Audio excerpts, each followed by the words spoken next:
नमस्कार दोस्तों, भाषा IQ एकेडमी में आपका स्वागत है। आज हम चर्चा करेंगे स्वतंत्रता के अधिकार के बारे में। पुराना वीडियो जिन्होंने नहीं देखा है वो लिंक में जा करके पुरानी वीडियो को देख सकते हैं। जिन्होंने सब्सक्राइब नहीं किया वो सब्सक्राइब कर सकते हैं, क्योंकि अच्छे वीडियो ट्रिक के साथ केवल यहीं पर ही आपको मिलेगा और ऐसा समझाया जाएगा पॉलिटी कि आप कभी भूल नहीं पाएंगे। मोस्ट इंपॉर्टेंट पॉइंट को ही इसमें कवर किया गया है जो कि अक्सर एग्जाम में पूछ लिया जाता है। तो देर न करते हुए शुरू करते हैं आज का ये सेशन। स्वतंत्रता का अधिकार ये हमारे किस अनुच्छेद के तहत आता है? 19 के तहत आता है। इसमें 19 से लेकर के 22 तक के अनुच्छेदों की बात कही गई है। अब अनुच्छेद जो 19(1) है इसमें 6 मूलभूत स्वतंत्रताओं की बात कही गई है।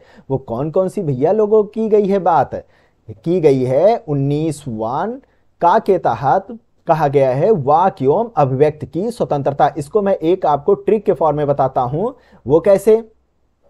अगर आपको बोलने और अभिव्यक्त करने की स्वतंत्रता होगी तो आप सम्मेलन करना चाहेंगे, तभी तो आप अपनी बातों को रख सकते हैं। उसके लिए हमारा संविधान कहता है आप 19(1) ख के तहत शांतिपूर्ण और निरायुध, यानी कि जिसमें आपको पूरी तरीके से शांति और मतलब कि कोई बाधा ना किसी को पहुंचे, ऐसा सम्मेलन आप करने के लिए स्वतंत्र हैं। अब भैया अगर आप सम्मेलन कर रहे हैं तो आप सोचेंगे क्यों ना संघ बना लिया जाए, हर जगह मेरी बातें पहुंचे, तो आप संघ बनाने के लिए स्वतंत्र रहेंगे। इसके लिए अनुच्छेद 19(1) ग में ये बात कही गई है। अब अगर आपका संगठन एवं संघ बन गया है तो फिर आप सोचेंगे क्यों ना फैलाव कर दिया जाए इसका, तो इसके लिए अवैध संचरण की स्वतंत्रता कही गई है। अवैध नहीं, अबाध, यानी कि बिना बाधा के आप कहीं पर भी जाने के लिए स्वतंत्र हैं, वो भी भारत के राज्य क्षेत्र में। अनुच्छेद 19(1) घ के तहत ओके। इन सब में कुछ ना कुछ हमारे संविधान में एक आपके ऊपर बंधन लगाया गया है, वो मैं आगे बताऊंगा कौन कौन से रिस्ट्रिक्शन लगाए गए हैं, उसको भी जानना जरूरी होगा। ओके। अब अगर आप कहीं पर संचरण कर रहे हैं तो उसके लिए आपको संपत्ति की जरूरत होगी, लेकिन यहीं पर ठहर जाइए, संपत्ति के अधिकार को सरकार के द्वारा हटा दिया गया है। ओके। उससे पहले मैं आपको बताता हूं,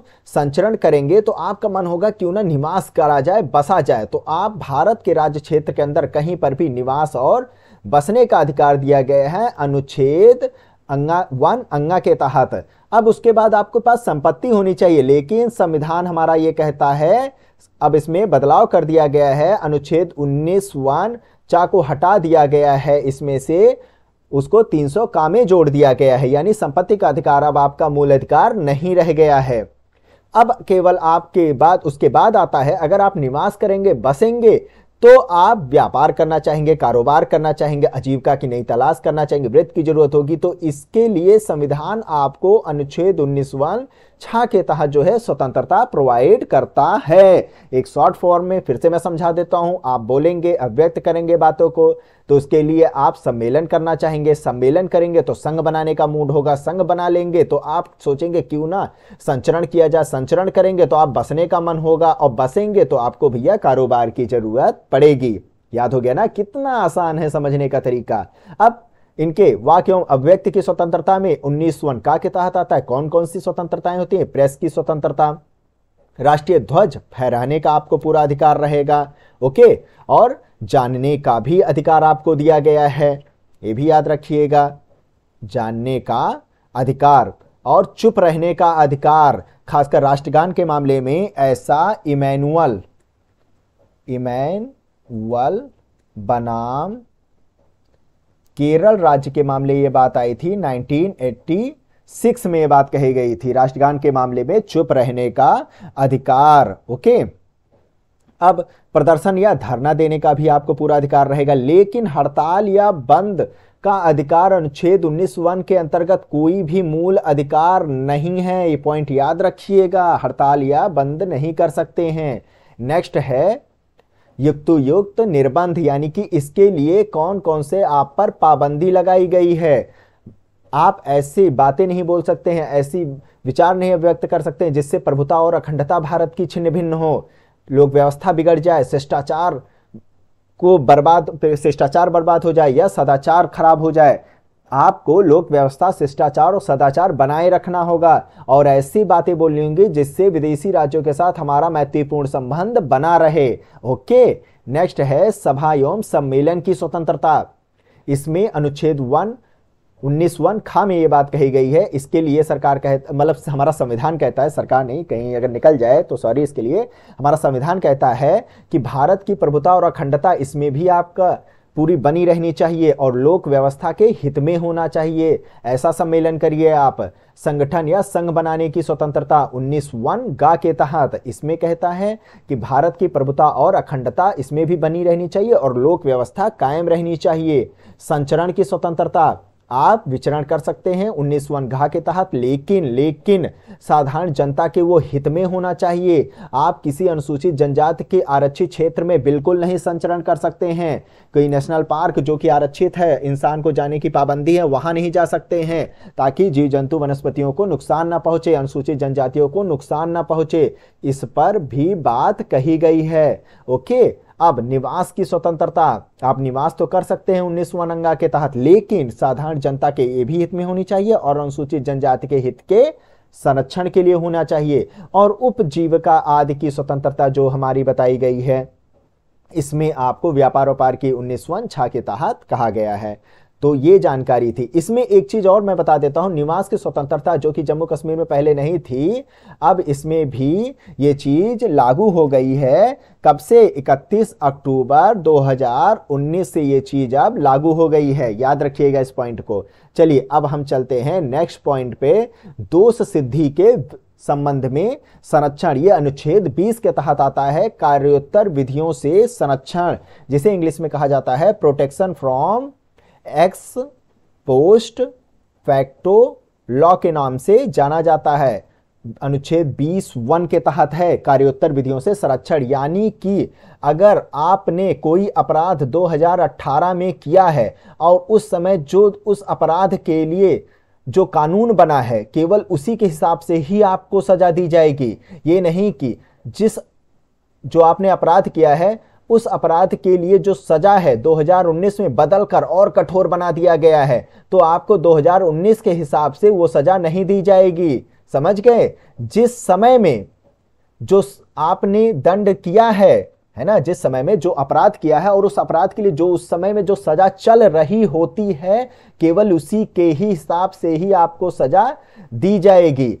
उसमें अगर चेंज कर दिया जाएगा फ्यूचर में तो उसके हिसाब से आपको सजा नहीं दी जाएगी। या पास्ट में भी अगर उसमें कोई बदलाव, कोई और सजा उसके मतलब कि जो अपराध था उसके लिए कोई और सजा थी लेकिन बदल दिया गया था 2018 में, तो आपको 2018 के हिसाब से ही मिलेगी। ये नहीं पुराने वाले के हिसाब से 2017 के हिसाब से मिलना शुरू हो जाएगी। समझ गए ये चीज? यानी कि जिस समय में जो अपराध आपने किया है और उस अपराध के लिए संविधान में जो सजा प्रोवाइड की गई है वही सजा आपको दी जाएगी। उससे पहले या उसके बाद में अगर उसमें कोई चेंजेस कर दिया जाएगा तो उसके हिसाब से आपको सजा जो है नहीं दी जाएगी। समझ गए ये चीज अच्छे से? इसे कहा गया है कार्योत्तर विधियों से संरक्षण। अनुच्छेद 20(1) दोहरे दंड से संरक्षण। एक अपराध के लिए एक ही बार आपको सजा दी जाएगी, दोबारा उस अपराध के लिए आपको सजा नहीं दी जाएगी। भाई जब भुगत लिए हैं एक बार तो क्यों दोबारा जाना उसके लिए जेल, है ना? वो 20(2) के तहत कहा गया है, एक अपराध के लिए एक सजा ओनली। दोहरे दंड से संरक्षण।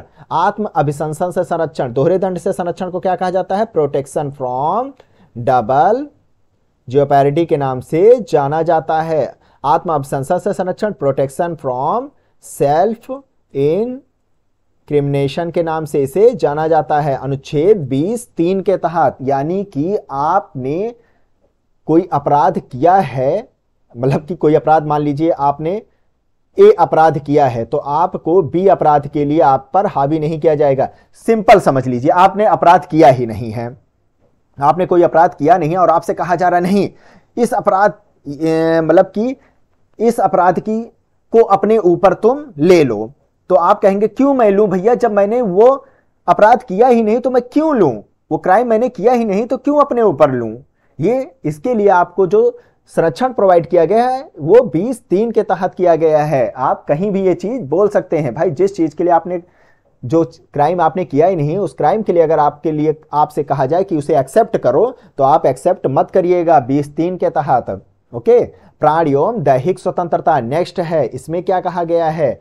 20 ये 20 के बाद आता है अनुच्छेद 21 में कहा गया है प्राण एवं दैहिक स्वतंत्रता, मोस्ट इंपॉर्टेंट ए भी है, विधि द्वारा स्थापित प्रक्रिया की बात होती है भारत में। यानी कि किसी व्यक्ति को किसी अपराध के लिए प्राण और दैहिक स्वतंत्रता से उसको, यानी कि उसको मृत्युदंड तभी दिया जा सकता है जब हमारे कानून में ये बात कही गई है, वरना नहीं। सिंपल समझ लीजिए, सिंपल वर्ड में। वहीं अमेरिका में दैहिक स्वतंत्रता का जो अधिकार चलता है सम्यक विधि प्रक्रिया के अधीन चलता है, और भारत में जो दैहिक स्वतंत्रता का अधिकार चलता है विधि द्वारा स्थापित प्रक्रिया के अधीन चलता है। सम्यक विधि प्रक्रिया यानी कि ड्यू प्रोसेस ऑफ लॉ, इसे नाम से जाना जाता है, ड्यू प्रोसेस ऑफ लॉ। इसे क्या कहा जाता है सर? इसमें मतलब दोनों में क्या अंतर है, सम्यक विधि प्रक्रिया और विधि द्वारा स्थापित प्रक्रिया? देखिए, जो सम्यक विधि प्रक्रिया है, हमारे जो विधि द्वारा स्थापित प्रक्रिया है उसकी तुलना में ये ज्यादा अच्छा माना जाता है, इनका ज्यादा विस्तृत अमेरिका वालों का। क्या है कि जैसे कि कोई कानून बना, ओके, तो उस कानून का जो मूल, कोई कानून बनाया गया, उस कानून का जो मूल उद्देश्य होगा, है ना, कि किसी को मृत्युदंड, मान लीजिए किसी को मृत्युदंड से संबंधित कोई कानून बनाया गया है, अब उस मृत्युदंड से संबंधित जो उस कानून का मूल उद्देश्य होगा, मूल जो उसका रीजन होगा, उस पर न्यायालय जो है पूरा जांच पड़ताल करती है, तब उसको आगे की ओर बढ़ाया जाता है, प्रोसेस के लिए दिया जाता है, फिर उसको चेक किया जाता है कि अच्छा है या बुरा है। जब एकदम से न्यायालय संतुष्ट हो जाता है, अमेरिका के संविधान के अनुसार वो संतुष्ट कर लिया जाता है, तब उसको पास करा जाता है, तब वो पारित हो पाता है ना, तब उसे, इसीलिए उसको सम्यक विधि प्रक्रिया कहा गया है। जैसे हमारे यहाँ आधारभूत ढांचे को क्या है, परिभाषित नहीं किया गया है, वैसे ही अमेरिका में जो ये ड्यू वर्ड है इसको भी परिभाषित नहीं किया गया है। जब जरूरत पड़ती है टपक के सामने आ जाता है, भैया ये तो जादूगरी है। ओके, अब भारत में क्या भैया, तब इसमें क्या दिक्कत है? तो भारत जो है उस मृत्युदंड के लिए जो उसका मूल उद्देश्य होगा उस पर हमारा न्यायालय उस पर चर्चा नहीं करेगा, उस पर जांच पड़ताल नहीं करेगी। वो केवल ये देखेगी कि जो कानून पारित हो रहा है वो हमारे संविधान में जिस नियम के अनुसार पारित होना चाहिए उस नियम के अनुसार पारित हो रहा है कि नहीं, बस इतना ही केवल जाएगा, उसके जड़ में नहीं घुसने की कोशिश करेगा हमारा न्यायालय। ये चीज, ये कमी है, इसको अब सही करने की कोशिश की जा रही है। अब समझ गए अच्छे से? यही मूल अंतर है सम्यक विधि प्रक्रिया, ड्यू प्रोसेस ऑफ लॉ, और विधि द्वारा स्थापित प्रक्रिया के बीच में, ये मेन अंतर होता है। ओके, अब जैसा कि लिखा है, यानी कि भारत में जो विधि द्वारा स्थापित प्रक्रिया है, यानी कि विधानमंडल किसी व्यक्ति को उसके प्राण एवं दैहिक स्वतंत्रता से विधि का निर्माण करके ही वंचित कर सकता है, वरना नहीं। नेक्स्ट है शिक्षा का अधिकार, हर बच्चा शिक्षित हो। 86वें कॉन्स्टिट्यूशन अमेंडमेंट एक्ट, 86वें कॉन्स्टिट्यूशन अमेंडमेंट एक्ट 2002 के द्वारा अनुच्छेद 21 का जोड़ा गया। इसके अंतर्गत शिक्षा के अधिकार को मौलिक अधिकार का दर्जा दे दिया गया। इतना आप जरूर याद रखिएगा, दिमाग में अंदर तक डाल लीजिए चीज। अनुच्छेद 21 का के अनुसार 6 से 14 वर्ष की आयु के सभी बालकों के लिए निःशुल्क और अनिवार्य शिक्षा का उपबंध राज्य के द्वारा किया गया, यानी सरकार के द्वारा किया गया है। ये पॉइंट याद रखिएगा। ओके, हमारे कानून के द्वारा किया गया है। 6 से 14 वर्ष की आयु के लिए अनुच्छेद 19-21 का के तहत, 19 नहीं 21 का के तहत, और इसका जो कॉन्स्टिट्यूशन अमेंडमेंट एक्ट है ये भी याद रखिएगा, 86वां संविधान संशोधन अधिनियम 2002। नेक्स्ट है गिरफ्तारी और निरोध से संरक्षण, जो कि लास्ट है स्वतंत्रता के। उसमें अनुच्छेद 22 इसमें चलता है, मोस्ट इंपॉर्टेंट है। इसमें गिरफ्तार किए गए व्यक्ति के अधिकार और स्वतंत्रता से संबंधित है ना, कि और हाँ, इतना तो समझ ही जाइए कि अगर कोई आपको गिरफ्तार, मतलब कि पुलिस आपको गिरफ्तार कर रही है या किसी को गिरफ्तार कर रही है, आपको क्यों भाई, जिसको भी गिरफ्तार कर रही है, जिसने अपराध किया है, तो उसको कुछ स्वतंत्रताएं दी गई हैं। अभी उसी पर हम चर्चा करेंगे। अनुच्छेद 22 के खंड 1 और 2 में, 1 और 2 में जो है दंड विधि के अधीन गिरफ्तारी और प्रक्रिया की बात कही गई है। वहीं इसके भी कई छोटे छोटे खंड बांट दिए जाते हैं, और 3 से लेकर 7 तक के निवारक निरोध के अधीन गिरफ्तारियों एवं प्रक्रियाओं की बात कही गई है। अभी मैं उसको भी बता देता हूं, निवारक निरोध क्या होता है, यहां पर अच्छे से समझ जाएंगे, कभी भूलेंगे नहीं ये चीज। खंड 1 और 2 अनुच्छेद 22 में जो जोड़ा गया है उसमें कहा गया है अगर किसी व्यक्ति को गिरफ्तार किया जाता है तो वो ये बोल सकता है कि क्यों मुझे गिरफ्तार किया जा रहा है, इसका वो कारण जानने का उसको पूरा अधिकार होगा। वो अपना एक वकील अपने बचाव के लिए बुला सकता है और 24 घंटे के अंदर अंदर निकटतम मजिस्ट्रेट के समक्ष उसे पेश किया जाना होगा। ये भी बहुत जरूरी होगा, है ना। ये पॉइंट आप याद रखिएगा, मोस्ट इंपॉर्टेंट पॉइंट होता है। जिसमें यात्रा के लिए आवश्यक समय को छोड़ दिया गया, मतलब जितनी दूर उसको ले जाना है भाई, ट्रेन बस जहां से भी, जीप में जिसमें भी ले जाना होता है, तो उस टाइम को इसमें छोड़ दिया गया है, वरना 24 घंटे के अंदर उसे मजिस्ट्रेट के सामने, जज के सामने पेश करना ही होगा। लास्ट है, मजिस्ट्रेट के अधिकार के बिना 24 घंटे से अधिक समय तक उसे कैद में नहीं रखा जाएगा।